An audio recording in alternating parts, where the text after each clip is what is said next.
with the myths, particularly in terms of the deaths in the United States, what do you Right. say to government officials and health authorities who say, well, look, see, people died?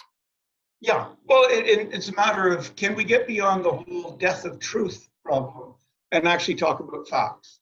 So in the US, it was clear from the beginning this was not being caused by vaping of nicotine. There was some contaminant in the system that was doing this, because we've had millions of people vaping in the US and other countries for years. We've not seen an outbreak. There's now an outbreak, and they're saying it's caused by vaping. You say, by vaping what? Mm. And what you find, it was vaping a THC product. It was a vitamin E acetate that you could use to cut a THC product that you couldn't use in electronic cigarettes, and there'd be no basis for trying to do it for the nicotine vaping products in any event, because there'd be no cost advantage in doing it. It doesn't work in terms of the chemistry and physics. So it was known that this couldn't be nicotine, and yet people at the Centers for Disease Control, being very abstinence only, and keep in mind, many US government agencies, their goal is a tobacco-free world, just like it's a drug-free world, or it used to be an alcohol-free world. It's this war-on mentality, this very abstinence-oriented, moralistic, as Lisa McGurr said very well in her book, The War on Alcohol, the history from 100 years ago, that there's this tendency in the US and in other countries of people wanting to use the power of the state to impose their moral views on the behavior of others. And that's what we were seeing. And when we start getting that from health agencies, that undermines the trust the public has in those agencies, because they're going off on an ideological agenda. Mm. For instance, can you really believe health authorities in a US state on any other issue when they try to prevent women from having reproductive rights? To say that isn't about health, these people have an ideological agenda, why would I believe them on anything else? That's what's happened. And that's why we see in work such as from the Wellcome Trust in the UK last year, research they did globally about trust in government. And this is so relevant now with things like COVID-19. You need for people to believe government authorities when they give health advice.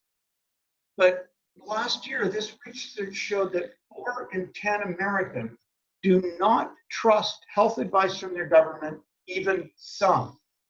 Wow.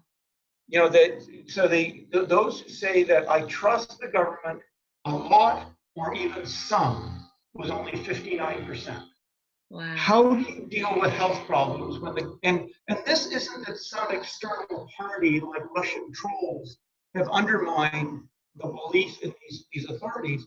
They have done it to themselves by taking positions that are not factual, by not following good public health practice, not meeting people where they are, not empowering consumers, like to try to dictate to people how they have to run their life, and doing that based on an ideological and moralistic agenda. And that puts us in this huge, huge hole when we're trying to give accurate information on health information. Because you have people like the Surgeon General of the United States who just outright misled people on issues of nicotine, whoever's been in that position for decades. Yeah. I testified in front of congressional committees 17 years ago in Washington, and the Surgeon General testified before I did. And it was about tobacco harm reduction and smokeless forms of tobacco. And there is no question that cigarettes are in the range of 50 times as hazardous as smokeless tobacco products available to American consumers. Americans don't know that. 90% of Americans do not believe that there's any smokeless tobacco that's less hazardous than a cigarette, and therefore they continue to smoke. What does the Surgeon General say to Congress? He says, let me assure you, no matter what you hear today, there is no evidence that any smokeless tobacco product is less hazardous than smoking cigarettes. It's an absolute falsehood. That is a lie. And that came from the Surgeon General of the United States in front of the US Congress. And that is a consistent message that's come from these authorities. And that's the reason the public doesn't accept that there's less hazardous alternatives. That's the reason thousands more people are dying every year in the United States who could have otherwise used smokeless tobacco.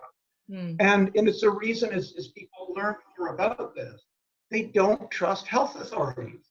So when the Surgeon General says something about COVID-19, how many people are saying, it's just Surgeon General again, they just bullshit us. And so you engage in credibility self-immolation at a cost. Like if you destroy your credibility on one issue, it isn't that people are going to believe you on other ones. You've just destroyed your credibility.